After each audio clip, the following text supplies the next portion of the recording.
And nobody with that kind of knowledge about weapons would have slept with one under their pillow, particularly not locked, not cocked, and the safety off. Nobody in their right mind does. But that was what would have had to happen if you believe Barbara's story. February 1st, 1988. In Durham County, North Carolina, a man lies critically wounded in his own bed, a .25 caliber pistol by his side. His wife claims it was an accident. But as investigators dig deeper, a chilling pattern begins to emerge, one that exposes how greed, deception, and calculated murder can hide behind the most ordinary facades. Paramedics arrived at the home of Barbara and Russell Stagger after the shot rang out. Russell had been struck in the head while he slept. Barbara tearfully explained she had fumbled with the gun meant for protection, accidentally firing it. Despite efforts, Russell Stagger died later that day. The community mourned a respected high school baseball coach and National Guard staff sergeant. But Russell's first wife, Lynn Snow, had doubts. She recalled that Russell had feared for his safety and warned of Barbara's insatiable appetite for money, jewelry, and clothes. Investigators discovered Barbara had a history of fraud, bouncing checks, forging loans, and even attempting to profit from her first husband Larry Ford's accidental death through a fabricated book deal. Investigators found that arrest warrants had been issued on Barbara Stagger for her chronic check bouncing. She had even forged her husband's name on checks and loan applications. But each time, she somehow managed to pay off her debts and dodge a conviction. Then she would borrow and spend even more, leading to ever more devious ways of getting the cash she craved. The most damning evidence came from a reenactment. Barbara was asked to demonstrate the accident. Her story couldn't match forensic reality. She sent it to the Doubleday publisher, as I recall. They sent her a rejection letter.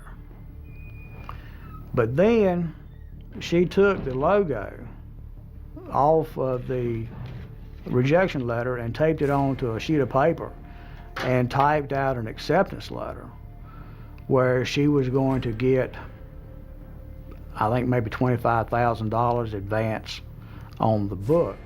The bullet's trajectory didn't align with her claim, powder burns were absent, and the shell casing lay too close to the body. She had moved the casing after firing. Investigators also uncovered a forged will, designed to secure Russell's life insurance. In court, forensic evidence, inconsistencies in Barbara's story, and recordings of Russell expressing his fear sealed her fate. Will never, ever be another gun. I didn't give her any indication that she made me a happy man by any means. And when I left there, she was certain that it was going to be declared an accidental death. But I knew once she reenacted that we had her. She was convicted of first-degree murder and sentenced to life in prison. April 1989, North Carolina. Reverend Dwight Moore falls gravely ill after returning from his honeymoon. Doctors initially suspected an intestinal flu, but tests revealed dangerously high levels of arsenic, enough to kill 10 men. Suspicion quickly turned toward his new wife, Blanche Moore, especially after linking his symptoms to her meals. Further investigation uncovered a disturbing pattern. Blanche's former boyfriend, Raymond Reed, had died under similar mysterious circumstances. Exhumed records revealed arsenic poisoning, delayed detection due to lost paperwork, and financial gain for Blanche. Her first husband, James N. Taylor, had also died mysteriously 13 years earlier. Tissue samples confirmed arsenic exposure. Reverend Moore's hospital stay exposed the method, repeated small doses to build tolerance, a systematic slow poisoning. Investigators tested his hair and tissues, proving months of arsenic ingestion. Hair can be a very valuable substance for testing in cases of arsenic poisoning because as the hair grows, any arsenic that's present in the blood at that time will get deposited into the roots of the hair. Blanche's trail of victims revealed her motive: financial gain through manipulation and murder, executed under the guise of care and nourishment. Blanche Moore was eventually convicted of first-degree murder for Raymond Reed's death and assault with a deadly weapon on Reverend Moore.